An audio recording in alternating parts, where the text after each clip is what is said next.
Olá, queridos alunos. Aqui o professor Vitor Hugo mais uma vez para mais uma aula de Sociologia. E hoje o nosso assunto é Sociologia Urbana. Nós vamos tratar sobre os assuntos relacionados ao surgimento das cidades, ao campo da Sociologia que estuda o surgimento das cidades. Para início da nossa conversa, acompanhe o conteúdo do nosso material. Sociologia urbana. Sociologia urbana é o ramo da sociologia que trata do estudo das relações sociais dentro do espaço urbano, ou seja, dentro do espaço da cidade. Em síntese, portanto, a sociologia urbana constitui-se de forma geral como base dos estudos sobre a cidade. Para nós que já nascemos na sociedade contemporânea, é muito comum o hábito de viver em cidades, mas ao longo da história, a sociologia estuda que o surgimento das cidades ele tem aspectos próprios e relações sociais próprias, ou seja, existem relações sociais que são próprias do ambiente urbano, da vida em comunidade em cidades, e são essas novas relações sociais que surgem junto com a cidade que esse campo da sociologia urbana busca estudar. Então, lá no nosso capítulo 12, em Sociologia Urbana, o fenômeno urbano ao longo da história alterou profundamente os comportamentos e a lógica das interações sociais e de poder. Fazendo uma síntese aqui bem sucinta, nós temos aí ao longo da história algumas alterações por conta do fenômeno do surgimento das cidades. O primeiro deles é a da organização dos próprios grupos humanos mesmo. Os seres humanos começam a constituir cidades quando eles começam a ter práticas e dinâmicas para além da própria agricultura e da criação de animais. Ou seja, a cidade é o espaço aonde, para além da agricultura, se desenvolvem outras atividades.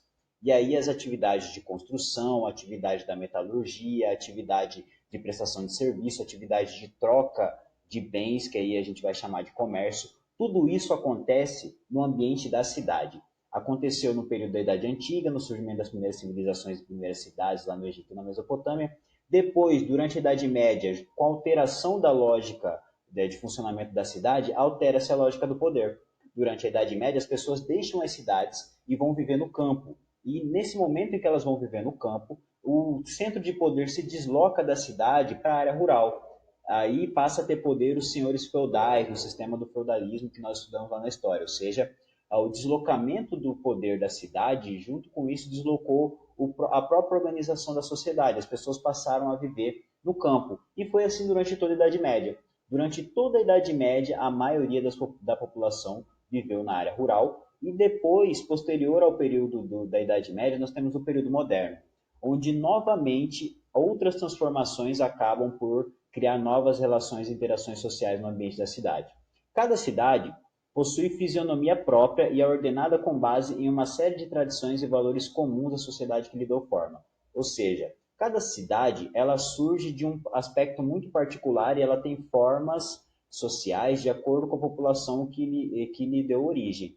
Então, por exemplo, nós temos cidades que surgem da colonização, como nós temos aí várias cidades, tanto na Ásia, como na África, quanto na América. Uma cidade pode surgir por uma simples atividade comercial e ser um ponto estratégico de troca comercial. Uma cidade pode surgir por interesse puramente extrativista, como nós temos exemplos como o nosso da cidade de Cuiabá, onde se funda uma cidade com interesse, primeiro, de escravizar índios, mas depois se descobre ouro, e a partir da exploração de ouro passa a ser o fundamento da colonização da cidade. Então, cada cidade, percebam, ela tem fisionomia própria, ou seja, ela tem uma própria forma de surgimento e uma própria forma de existência e de organização. Assim como nós temos sociedades que se organizam pelo garimpo e diversas outras atividades que fazem surgir cidades. Então, a sociologia urbana, no nosso material, ele toma de exemplo a cidade de Recife. Recife, no Pernambuco, por exemplo, possui característica própria da colonização portuguesa e holandesa, ou seja, a cidade de Recife ela é um exemplo de como cada cidade tem uma própria fisionomia. No caso, Recife surge por conta da necessidade da organização da economia do açúcar. Então, ali foram organizados diversos engenhos em uma parceria entre Portugal e Holanda que possibilitava a distribuição desse açúcar, ou seja, para isso, tanto Portugal como Holanda construíram diversos locais públicos e privados ali para conseguir dar vazão a essa produção de açúcar.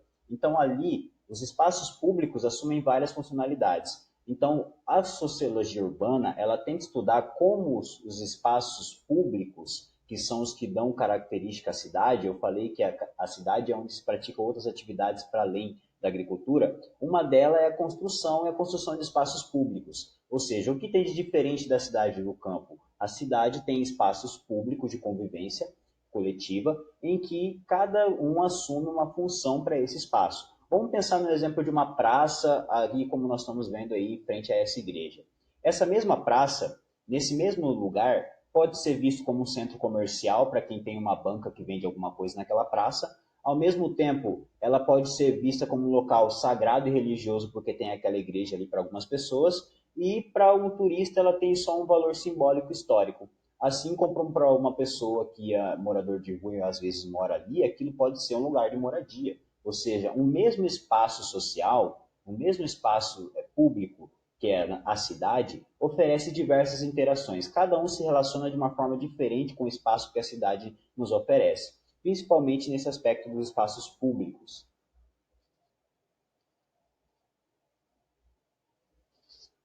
Aí, outro conceito importante que o nosso conteúdo nos traz é o conceito de metrópole acelerada. Esse conceito é do alemão Georg Simmel e que ele é um dos primeiros intelectuais a sistematizar conceitos para essa área da sociologia, ou seja, ele é o primeiro a começar a estudar como o surgimento da cidade e aí como esse aspecto da vida urbana influencia na vida das pessoas, nas nossas relações sociais. Eu usei o exemplo da cidade antiga e do período da Idade média, mas eu queria pegar o exemplo do período contemporâneo, do período moderno.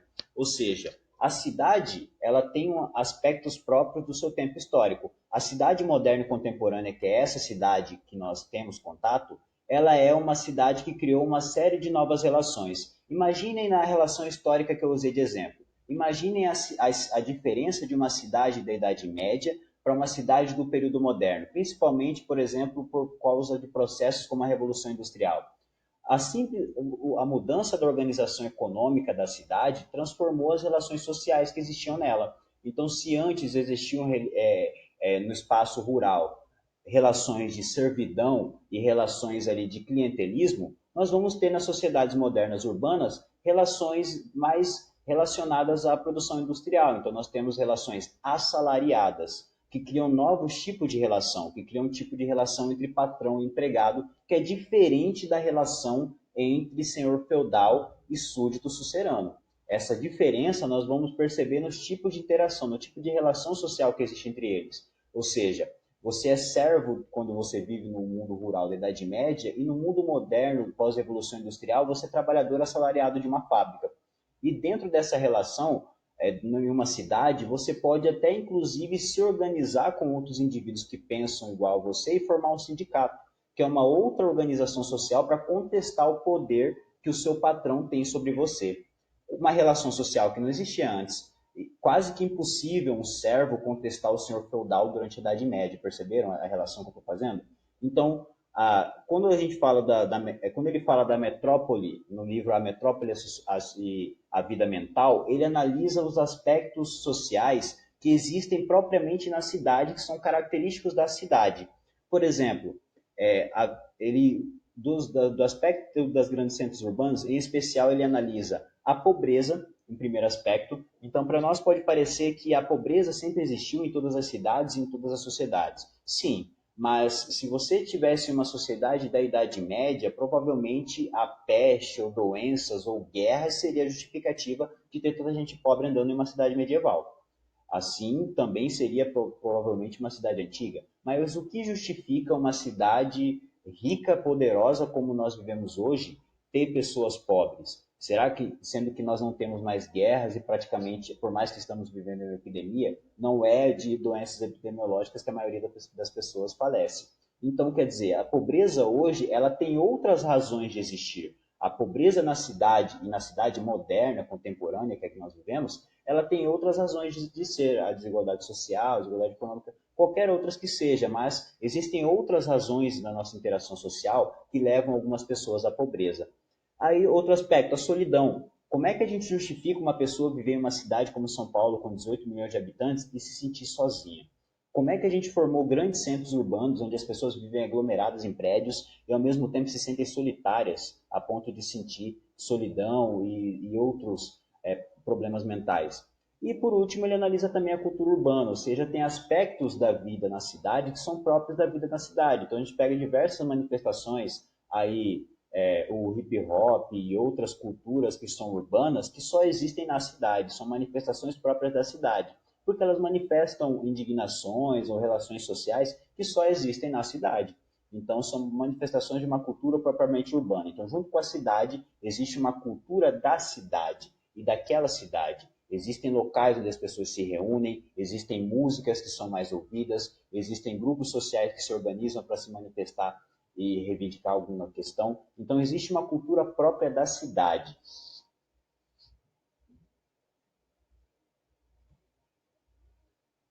Neoliberalismo e novos espaços de sociabilidade. Aqui ele analisa a questão de que a nossa cidade moderna, junto com a questão de que ela é organizada para ser uma sociedade em que se respeitam as diferenças sociais, ainda assim nós temos regimes de diferenças econômicas, políticas e sociais. Então nós temos um regime político em vigor, que é o neoliberalismo, que estabelece novos espaços e novas formas de sociabilidade, ou seja, nós nos organizamos hoje dentro de um Estado que tem uma organização econômica. Essa organização econômica é o neoliberalismo.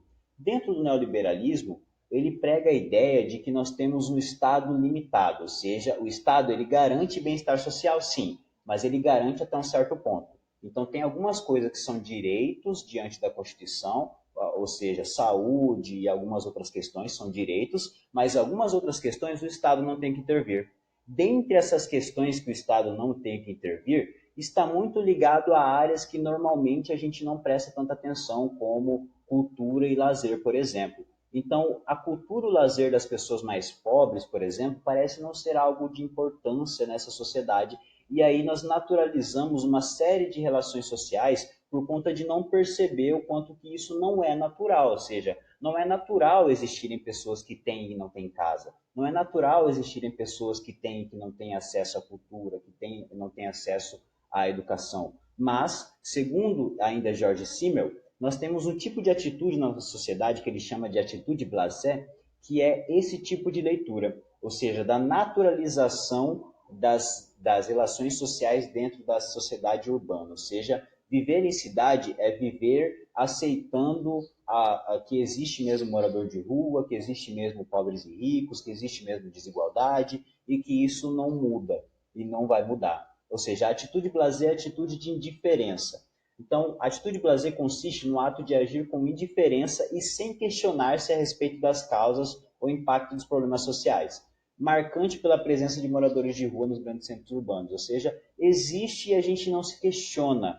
E aí, um pouco é por conta da nossa indiferença, segundo ele, a nossa sociedade simplesmente é indiferente, e aí é indiferente porque nós temos uma naturalização dessa exclusão, ou seja, nós agimos com naturalidade porque existe a olho nu, todo mundo vê, percebe, então não dá para negar, então não dá para dizer que é algo que a gente possa agir com diferença, ou seja, é algo que acontece mesmo, está aí, a sociedade é assim. Isso é atitude blasé.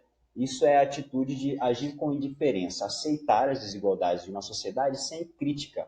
E aí, segundo ele, a sociologia ela vem justamente para fazer isso, para criticar. Por que existem moradores de rua? Por que existem sem-tetos? Por que existe a desigualdade? Então, a sociologia ela existe para criticar por que a cidade criou um modelo tão excludente. Então, para combater um pouco da atitude blasé, da atitude de agir com naturalidade diante das adversidades. Então, percebe-se, desnaturalizar aquilo que é visto para nós como natural. Essa charge aí, São Paulo Cidade Shopping Center, é uma charge que tenta demonstrar um pouquinho dessa ideia de atitude blasé.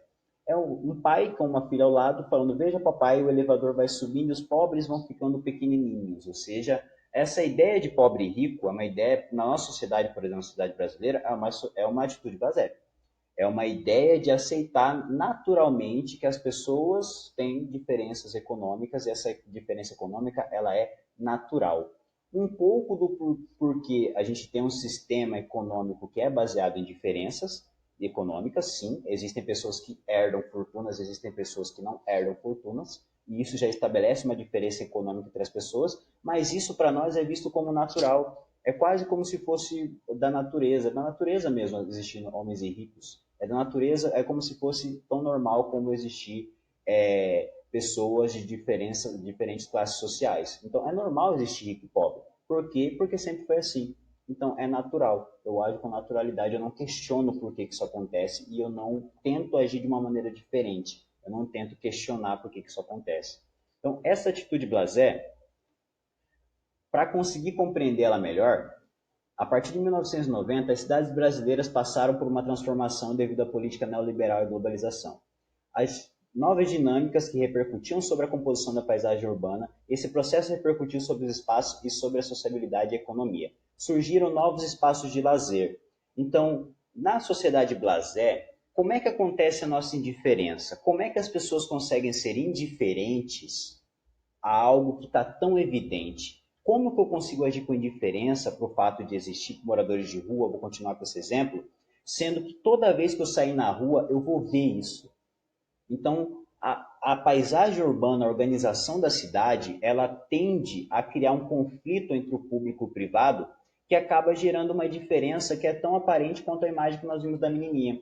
Por que será que ela acha natural ver existir ricos e pobres? Talvez porque ela vê daquela distância lá do elevador do shopping mais luxuoso da cidade onde ela está indo com o pai dela. Ou seja, o espaço social que ela frequenta, que é o ambiente privado, mantém uma certa distância entre ela e a realidade que ela está vendo. Perceberam? Ela só está avistando o pobre do elevador lá de cima do andar do prédio, ou seja, talvez os espaços em que ela convive, os espaços sociais que ela convive, aí estou falando no sentido de que muito, dependendo do poder econômico que você tem hoje, você consegue ter facilmente uma atitude blasé. Porque se você malha uma academia privada, você não malha ao ar público na rua. Se você tem acesso a um clube privado onde você não precisa conviver com pessoas de classes diferentes da sua, você frequenta principalmente áreas de lazer dentro do shopping, aonde você vai direto do carro para o estacionamento, do estacionamento para dentro do shopping. Então, se você parar para reparar, muita gente nem vai perceber a sua atitude lazer, porque ela convive num ambiente, num espaço social tão diferenciado, porque ela vive só em espaços privados, ela não convive em espaços públicos, mal anda na rua, que é o espaço público, então ela não percebe. Ela só percebe no momento que ela está lá no elevador, fala, ah, pai, tem pobre na rua. Percebe-se?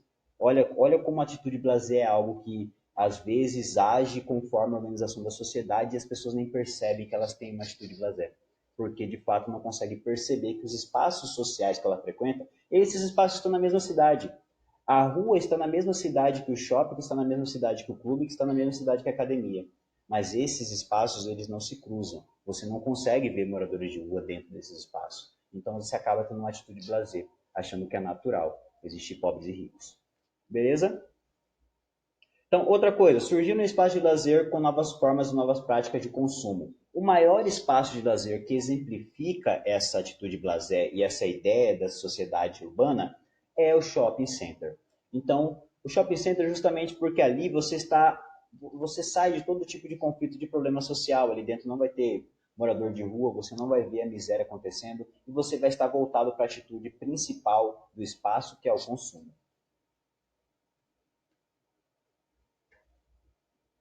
Então, a nossa leitura complementar, inclusive, ela traz a leitura do início da sociedade do consumo, ou seja, da implementação da ideia de uma sociedade de consumo a partir do shopping center. Então, ainda na década de 90, o shopping center, além de ser considerado espaço de comércio, também passou a ser um local de lazer, com cinema, praça de alimentação, eventos, shopping, e oferece um mundo fora das contradições e desigualdades, além de seguro, né? Um ambiente seguro, com conforto e homogêneo, onde você vê pessoas praticamente parecidas. E a cultura do consumo se instalou no Ocidente a partir do século XVIII. Torna-se reflexo da razão de ser do capitalismo, onde realizam as transposições da utilidade das mercadorias para outros valores que ela tenha na sociedade. Então, aqui, o que ele quer dizer com isso? Torna-se razão do capitalismo porque o sistema capitalista ele prega muito a ideia de consumo. Mas como fazer que as pessoas consumam coisas que às vezes elas não precisam, ou coisas que às vezes elas já têm? porque no sistema de produção capitalista nós produzimos em massa, produzimos muito e precisamos vender. Então, muitas pessoas que vão consumir nossos produtos não precisam ou já têm aquilo que nós estamos vendendo. Então, como tornar aquilo útil para a pessoa? Como colocar valor na mercadoria que ela não tem? Aí eu vou usar alguns exemplos. Um exemplo que é do sociólogo Richard Sennett, que no seu livro Declínio do Homem Público, que ele fala que como o capitalismo consegue fazer isso? Ele dota as mercadorias por associação ao interesse que a mercadoria intrinsecamente não tem. Então, um exemplo que nós percebemos muito isso, é esse o processo da charge para exemplificar, é que a novidade geralmente é o que nos atrai em um produto, e é isso que o produto às vezes nos vende. Isso está exemplificado no caso no fato de que muitas vezes você já tem aquele produto, e aquele produto traz uma inovação que te torna interessante aquele produto.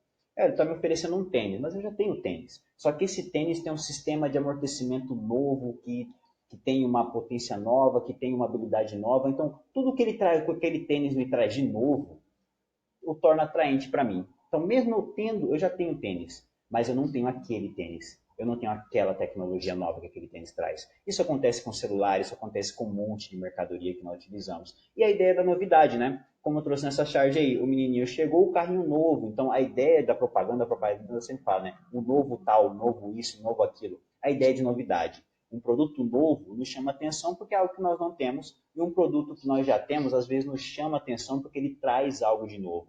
E algo de novo sempre associado a um valor que aquela sociedade traz consigo. Como assim, professor? Qual que é a diferença de eu usar uma camisa de algodão branca, normal, e eu usar uma camisa de algodão com uma marca famosa, de uma grife famosa aqui no meio do meu peito? Qual que é a diferença?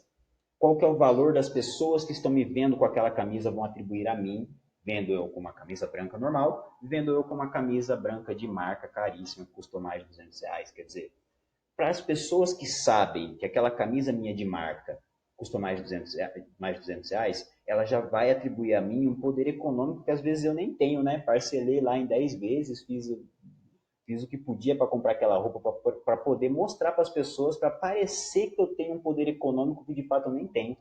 Mas as pessoas que não me conhecem vão ver e falar, nossa, ele tem condição de pagar R$ 200 nessa camisa, então ele deve ter um poder econômico. Perceberam? Eu estou atribuindo à mercadoria o valor de ser reconhecido na sociedade como alguém que tem poder econômico. Perceberam? Então não é só uma mercadoria, ela tem um valor social, o valor de me tornar alguém reconhecido como alguém que tem poder econômico. Perceberam? Então o capitalismo ele teve essa capacidade de transformar mercadorias em coisas que transferem a nós sensações de reconhecimento social. Eu tenho, eu sou. Porque a partir do momento que eu tenho essa camisa, eu sou alguém que tem essa camisa. Então, perceberam como isso é importante dentro do sistema que nós vivemos? E nós somos afetados por isso o tempo todo, mesmo sem perceber? Então, próxima vez que você for atingido por uma propaganda, perceba como os seus hábitos de consumo estão inteiramente ligados a essa ideia de viver em uma sociedade urbana, ou seja, nós somos atingidos pelos meios de comunicação com diversos tipos de informação, de conteúdo e de produtos, e isso acaba nos despertando aí um interesse que às vezes nem existia. E outra questão para a gente encerrar é que a principal tese desse livro dele é o declínio do homem público, informação da cultura por declínio da vida pública em contradição à vida privada. É aquilo que eu expliquei para vocês. Quanto mais o homem na cidade vive em uma realidade privada, no sentido de que ele consome o lazer, ele consome a segurança. Imagina você, hoje você pode viver em uma casa com sistema de segurança, não depende da segurança da cidade. Você vive em um regime aí que você utiliza espaços privados, vai no clube, você frequenta cinema dentro do shopping, você só compra roupa dentro de um shopping, você só frequenta ambientes privados, você se priva do espaço público. Não estar no espaço público, para ele, inclusive, é uma grande novidade nesse mundo moderno. O quanto a gente desvaloriza o espaço público, o quanto tem mais gente nos shopping centers durante o domingo do que nas praças públicas. Então, isso para ele seria um reflexo dessa sociedade urbana, dessa sociedade que dentro do sistema capitalista deslocou o sentimento ali, um sentimento principalmente de felicidade para o consumo. E aí a grande prática social virou essa de consumir. E consumir principalmente mercadorias aí que tem um valor social, né, tem um valor agregado. Então, Encerrando aqui a nossa aula de Sociologia Urbana, espero que tenham compreendido. Nas próximas aulas faremos aí mais leituras sobre o nosso conteúdo do SAS. Encerramos por aqui nossa aula. Até a próxima. Qualquer dúvida, entre em contato, se cuidem, fiquem em casa.